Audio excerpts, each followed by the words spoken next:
Welcome to part 2 of our project series on building a dining room scene. Today we're going to build out the chair, but first I've got a little bit of a commercial to show you guys of a pack I've got for sale online, so check it out.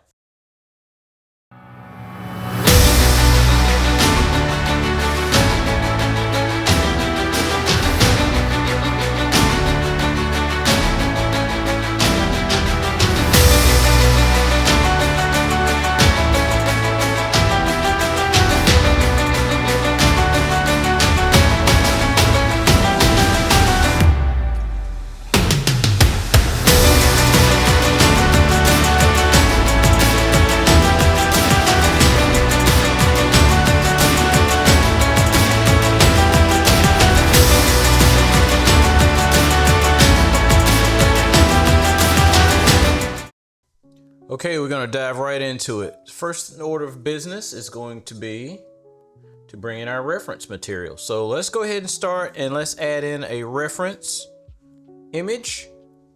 And I am blocking my view here so you guys can't see my folders, but we're going to do 3. We're going to do a front view, we're going to do a side view, and we're going to do a top view. So first one we're doing now is the front view. So I'm kind of looking in here trying to find my files. Believe it or not, it's actually neat. It's not a mess, but it's a lot of stuff. So bring it in the front view, and I'm sizing it down. And I'm going in and change the opacity so when we start modeling around it, we can actually see our model. So now let's turn to the side view. Let's do the same thing. Let's scale it down. And keep in mind, I'll go ahead and warn you guys, these won't be exact. This is representative of what you're going to see in the real world. Like the images won't be to scale. The perspective is going to be off and that kind of thing. So now I'm going to add in the third one, the top view, and try to do the same thing. It's going to be crooked. It's not going to be skewed right. It's going to be a mess, but you're going to see through my videos how to still get a clean model, even though your reference is not perfect. All right, so now I'm going to go in here. I'm going to size these up, but first let's name these. Ref top. Okay, and I'm going to give all these a name.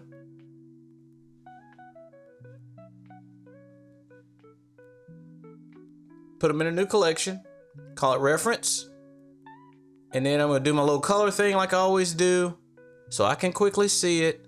Then I'm going to collapse them down, and then I'm going to go up into the filters like I have done in other videos, and I'm going to lock these. I'm going to lock all of the layers for now. Okay. All right, one thing I want to bring up too right here in this part of the video is the fact that we're naming this one chair.blend. Here's also a schematic that I came up with. I roughly tried to measure this chair very quickly. I will tell you that in this case, some of this we're going to follow, some of this we're not going to follow, just because I want to get our model built. All right, so now we're getting ready to jump into the modeling. So first thing I want to do is create a collection called model.chair. I'm in the front view, and I'm going to add in a plane. And the first thing we want to tackle is this seat. So I want to bring in a plane, scale it down as best I can. I'm going to start off matching it with the front view of the reference. You will see as we turn this thing, the references are going to be off, and I'm going to have to edit some stuff. So I'm just kind of scaling it down. And I want to extrude it up to get that rough thickness of this seat here. Okay. Going to go to X-ray mode, because X-ray mode allows you to do a number of things. It's kind of important. I'm going to bring in a bevel cut, spread it out, because if you look at the reference image, you can see where the seat has an indent in it for your butt cheeks and your legs to sit, where it's a little bit more comfortable, so you're not sitting on a straight block of, wood. And I'm going to scale these in and try to match where the terrain of that seat changes.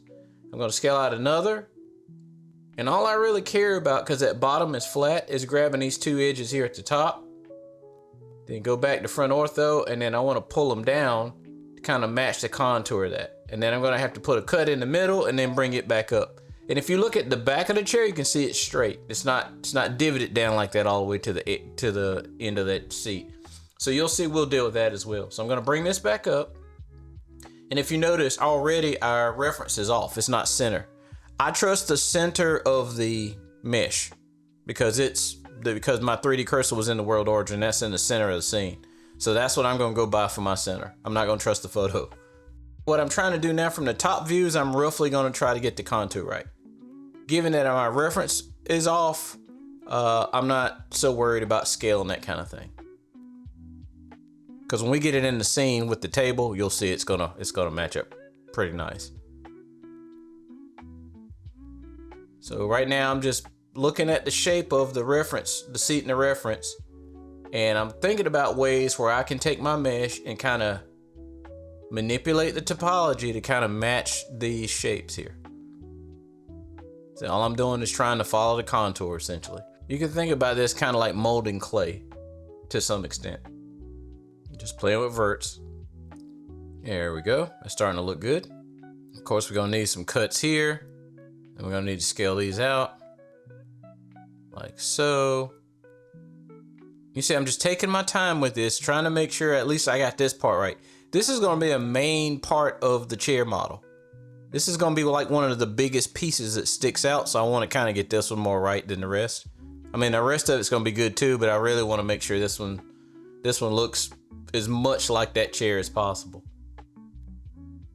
Let me select it again. I lost my selection. Let's scale it out. Keep in mind, when we sub D this, it's gonna shrink in a little bit. Even if we do bevels, which we will do, and you'll see that here. So if I overshoot my landing a little bit, that's okay.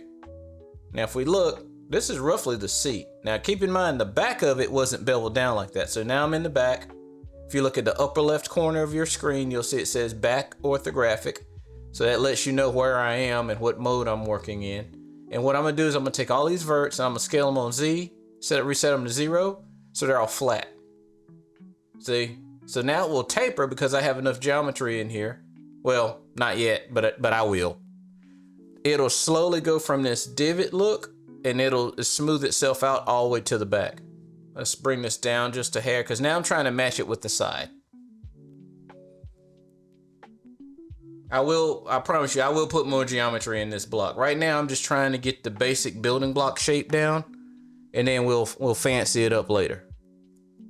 It's the same techniques that I did in like some of my first videos when you saw me build the floor crescent lamp and the ceiling fan and all those things. Like I start with very basic building blocks first, and then I go on from there. So right here, I'm building like this little wooden platform. It's like this stability platform that kind of holds everything together, holds the seat to the legs. And really all I'm bringing in is a cube, and I'm just roughly scaling it out to where I think it is on the chair. I wasn't going to take the chair apart to find out for sure, but I would say it's a safe bet that I'm right where it is.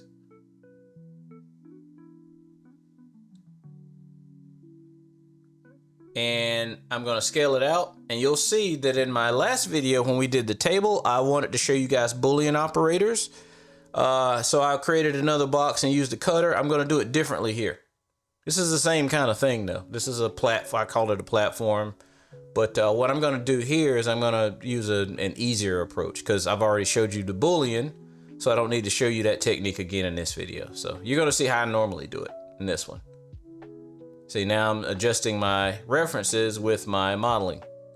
It's not gonna be perfect, guys, but you know, as long as I get it close and as long as my proportions of my model look right, that's really what I'm after. Because I can scale stuff later. I can scale stuff after I'm done. And this is fairly typical. Your reference files will not match your model exactly unless you have like a blueprint or an actual schematic.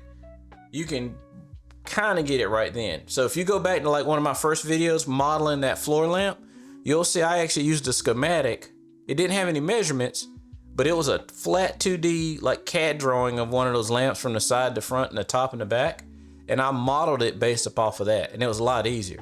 But in a lot of cases, when you got reference photos like I have here, and the cameras have like lens distortion correction and fisheye and all this weird stuff, and you got perspective in the picture, you're never gonna get it exactly right with a photo. You have to, unless you use like an orthographic lens or something, you have to like figure this out. So this is why I'm showing it to you this way.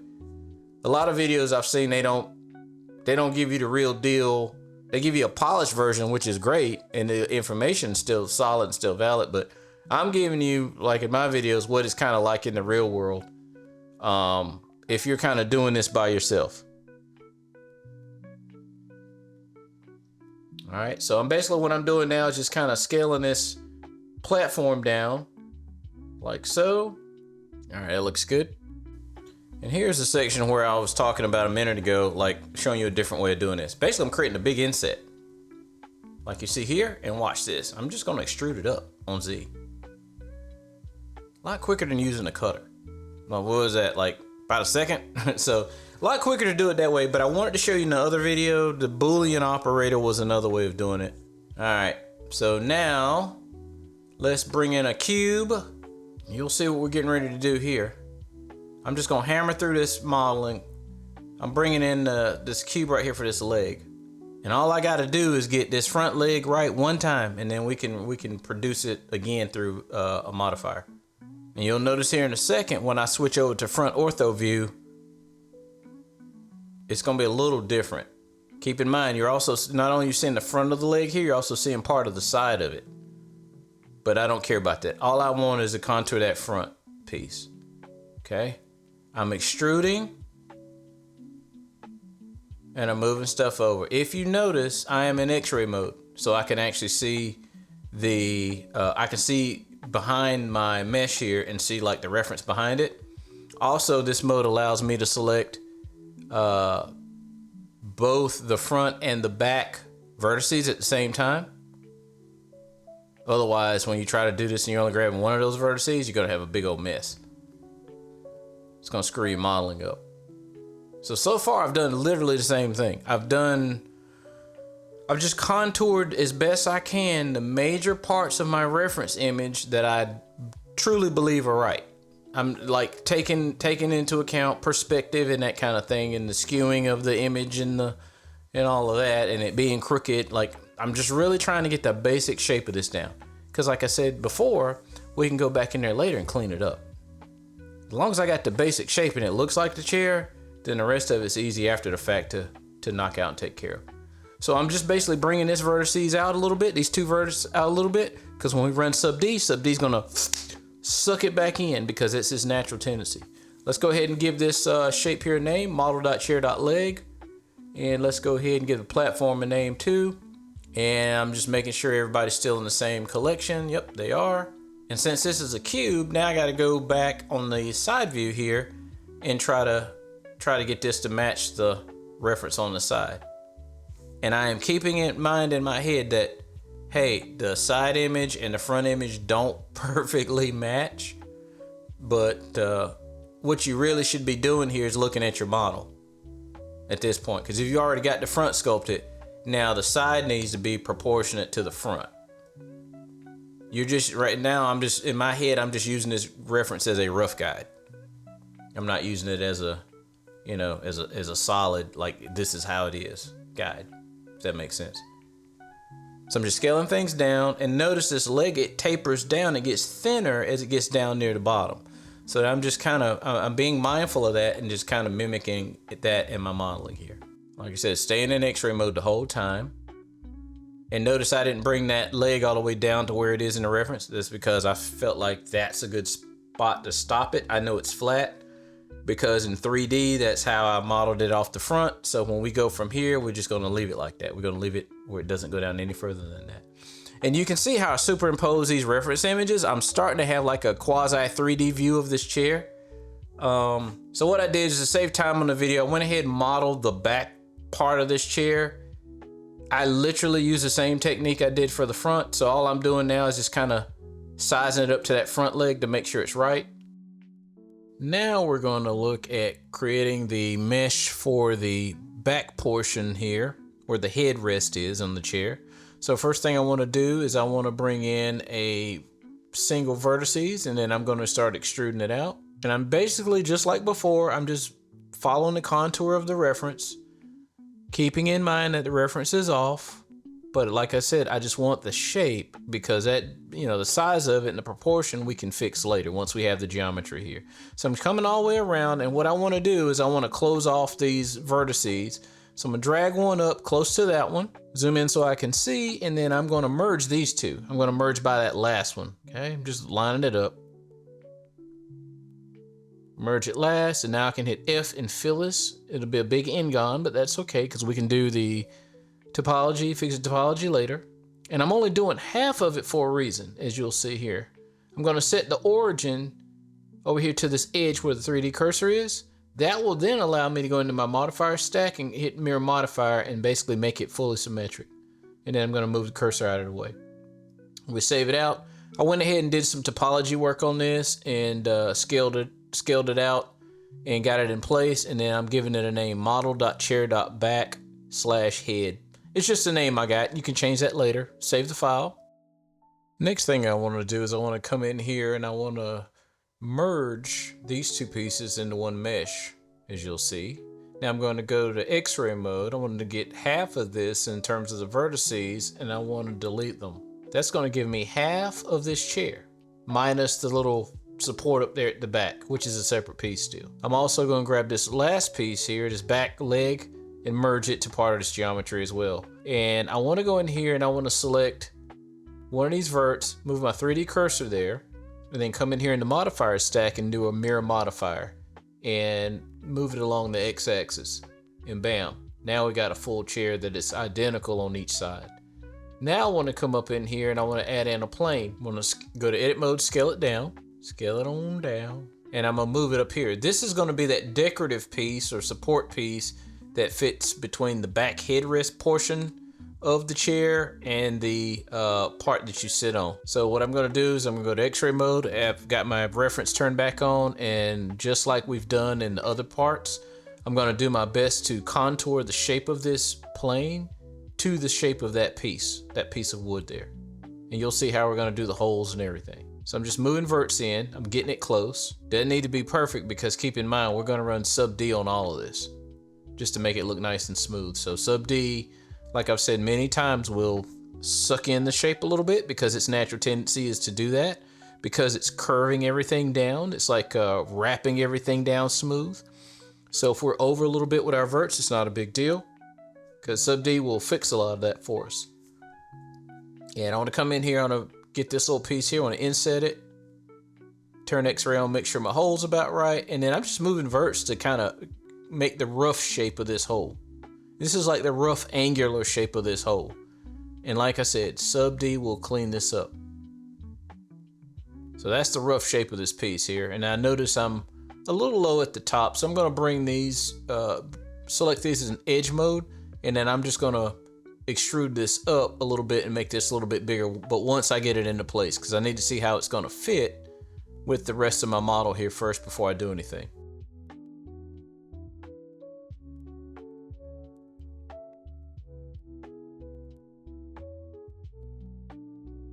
I give this a name, model.chair.back.support. I'm just coming up with names on the fly. I'm going to parent it, keeping the transform.